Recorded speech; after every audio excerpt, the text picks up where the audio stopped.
A while back, Jackie's sister Joan Collins told me about her relationship with Jackie and their wildly publicized rivalry. Take a look at what Joan said. Oh, I can't wait.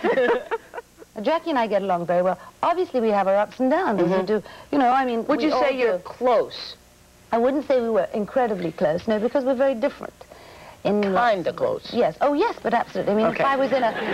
No, the closeness is that if I was really in trouble, that I know that the first person I would call would be my sister.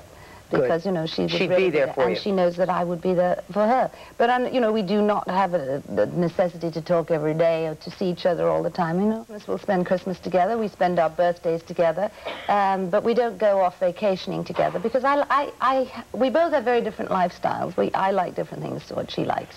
In what way? Well, I mean, I like to travel very much. I'm kind of adventurous. If somebody says, do you want to go to Rome for the weekend, I'll say, yes. And I sort of... And who wouldn't? And Jackie says, oh, I'd rather stay home with a Labrador? Well, Jackie loves those dogs. Yeah. And there's always a problem with what do you do with the dogs, and she has her children at home with her. So, and she has her husband, so she's much more settled. She's much more domesticated than I am. This is... Settled?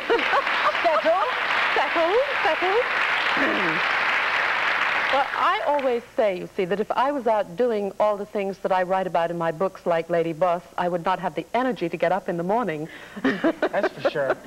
That's for sure. But there is no rivalry, oh, is it? Absolutely not. I ask that question every time because everybody wants to know. And people would feel really good if there was a rivalry. I know, they would love it, wouldn't they? No, we're the best of friends. She lives in Europe and I live in America. And we see each other when we can. Now, when she wrote the book Prime Time, did you think for a moment, like, what is she doing that for? Wasn't there a part of you that just said, what, come on? I actually didn't read it, but I do think she's a very good actress. Okay. Okay, thank you. You're welcome, sweetheart. Jackie. Now, we're going to be talking a little later on the show to some of the country's great lady bosses. Susan Taylor, who's the editor-in-chief of Essence magazine, Diane von Furstenberg, who's going to be here talking to us, another great, great lady boss. And a lot of the audience members still have their Diane von Furstenberg wrap dress. Did you have one from the 70s? I had one of those. I loved it. Now, this lady over here still has one. I told her it's a fashion don't to wear it now, Is she wearing it today? No, she's not wearing it today. But when we talk about lady bosses, do you see a change, don't you, in the way that women are being not only presented but respected? I certainly do, Oprah, but I do think that there's a problem for women. I think women really have to fight to get where they want to go, and they have to try 3 times as hard as men to get there. Still. You know, I mean, you said that I'm slightly intimidating, so are you. To men, I would imagine, because we make a lot of money and we make our own decisions and we do what we want to do.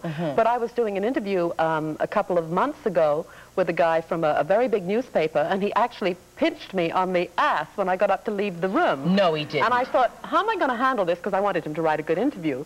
So I just smiled. He pinched you on the ass? I pinched him back. Oh, you pinched him back? I pinched him back. All right. And I thought, wow.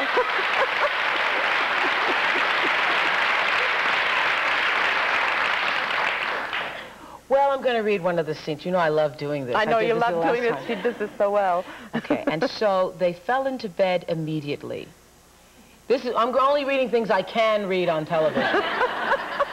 And so they fell into bed immediately, each craving the touch and sound and smell of the other. No conversation. First, sex. Fast, pure, exciting lust. Took over as he remembered her smooth body, her silky skin, the tangle of her black hair, and the wildness of her lips. Yes. Yes. Wait a minute. Now here it comes. She lost herself in his rhythm, luxuriating in the passion of his arms and legs and body language, holding him in every way, a captive to her strong desire. Hush your mouth, girl.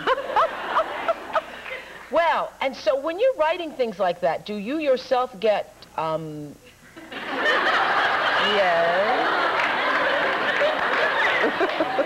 I want you to read this. I mean, you know when they do those audio tapes, I want Oprah to read it for me. She does it so well. I mean, but do you, I mean, because just now, let me just ask those of you in the audience, when I was just reading that,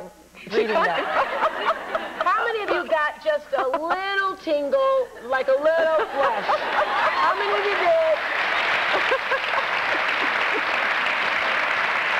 And See, that's just reading it. So when you're writing it, do you write it like many times over? Do you get like try to get the words to kind of flow like this, or does it just come out of you like that? You know, when you're writing a character, you become that character.